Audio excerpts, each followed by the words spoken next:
Hi everybody. Well, here we are.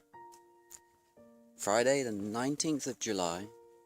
19th of August. There you go, I lost a month then. Friday the 19th of August 2016.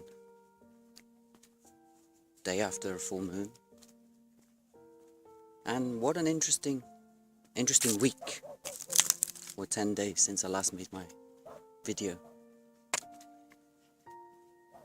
And today I want to touch on something that I learned yesterday from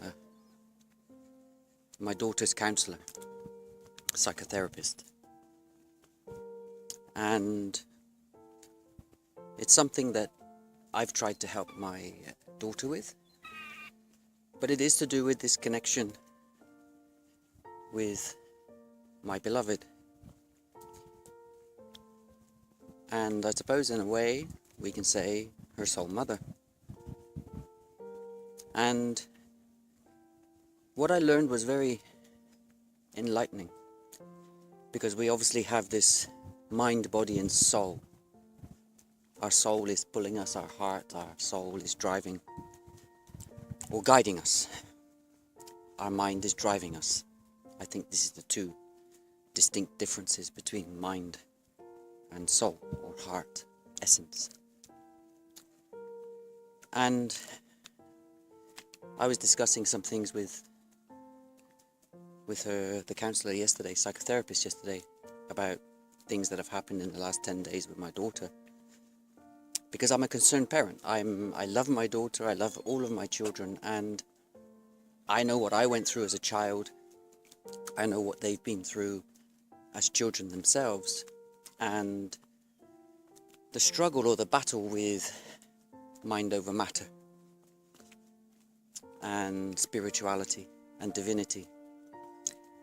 And there you go, clearing my throat. So the discussion was very open yesterday, and the subject of the influencers in my daughter's life. And the first person that came to my mind was my beloved. Second place was other friends and family members that have helped and guided my daughter. But the first person that came to mind was her, my beloved. And the psychotherapist looked at me and she said, yes, this subject came up today.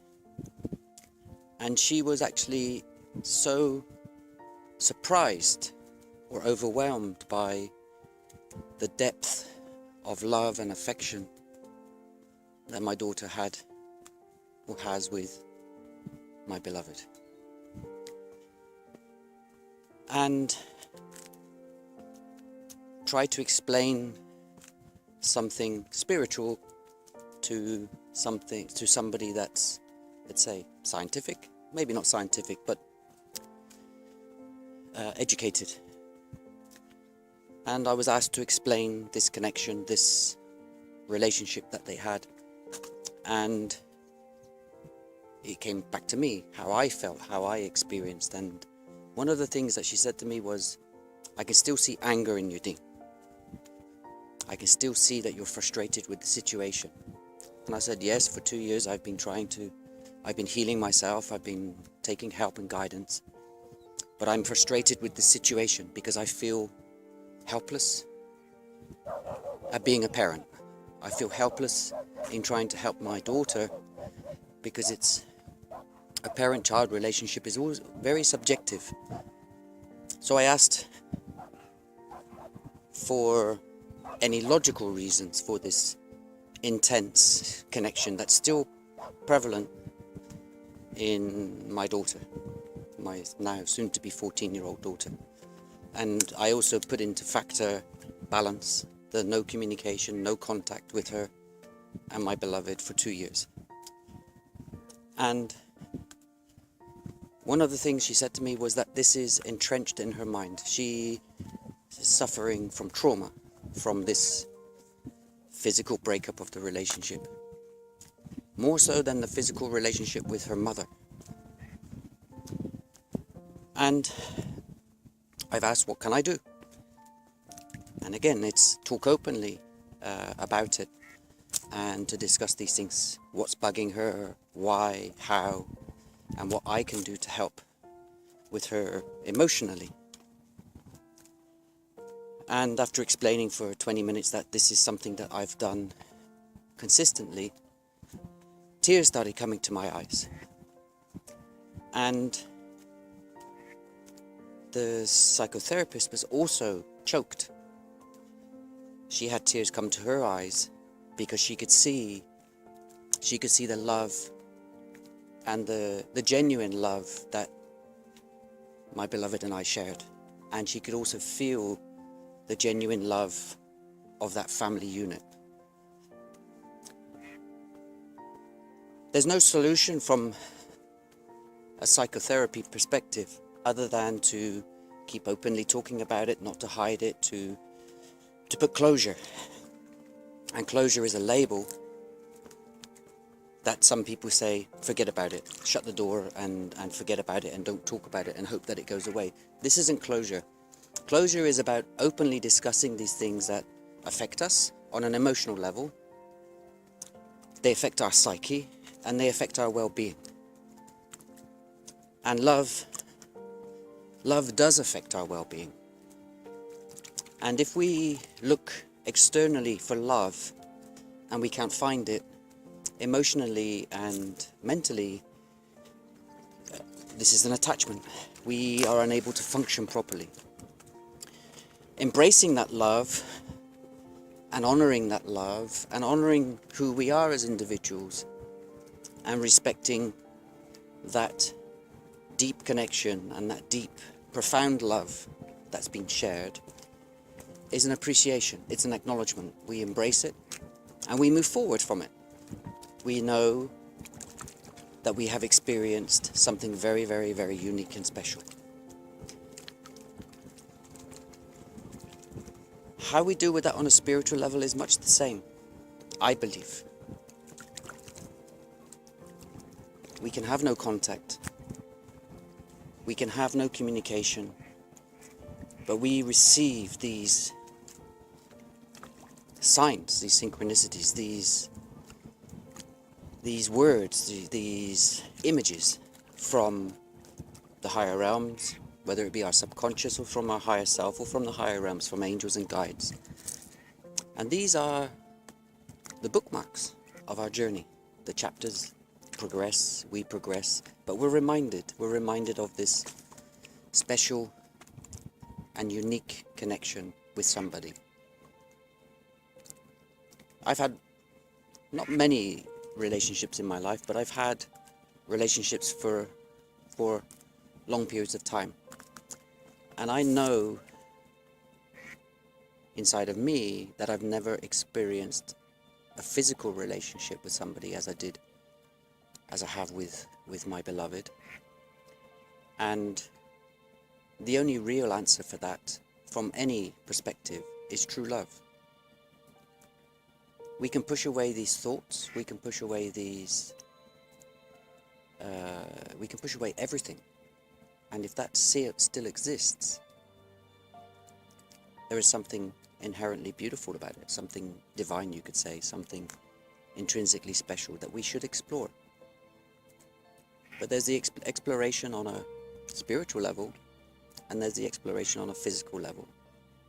And I can speak personally about what I've seen in the last 10 days is incredible.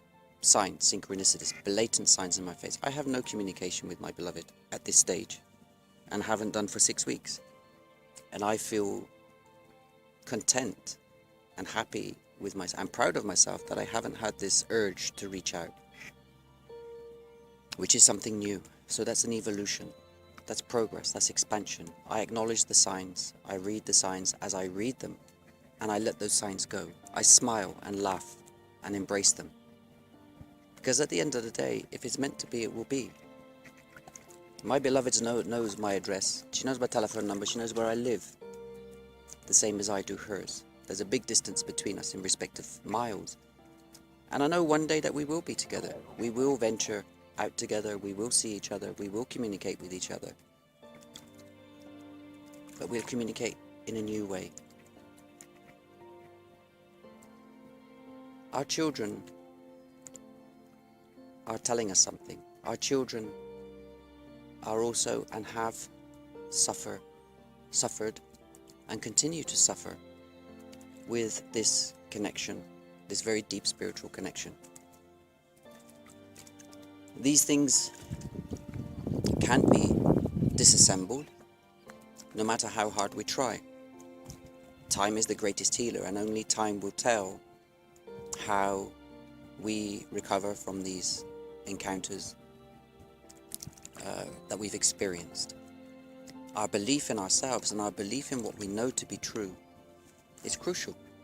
We know it to be true, we accept that it's true, and we accept that one day, whenever that may be, whether it's this lifetime or another lifetime, we will be physically reunited, but we are always connected. We are always in union. It's the free will of man that influences how we determine the path that we follow. If you're in isolation or you're away from the rat race, you're more in tune to your intuition and you're more likely to follow your soul path. There are days and times when your ego will come out. It does with me, it does with every other person that I know. And it's what we do with that ego that's important. Embrace it, acknowledge it, and send it away. Thank it for coming and paying a visit. And then move forward. Progress is progress. Time doesn't stop. Time is irrelevant. It's something that we've put to control us, but the river never stops flowing. This river that I'm stood next to will never stop flowing unless the water dries up. Human brain is the most powerful computer that we have. We need to use it. We need to understand it. We need to read the code. We need to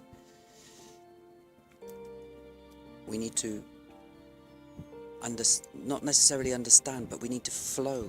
Let these energies flow through us. Here is set to be a pleasant weekend. I have no idea what's going to happen. I've got nothing planned. I don't want to plan anything. I may go across to the island with my children, or I may just sit at home doing nothing. But I'm here and I'm enjoying this moment. You should do the same too. Have a great weekend, everyone. Namaste.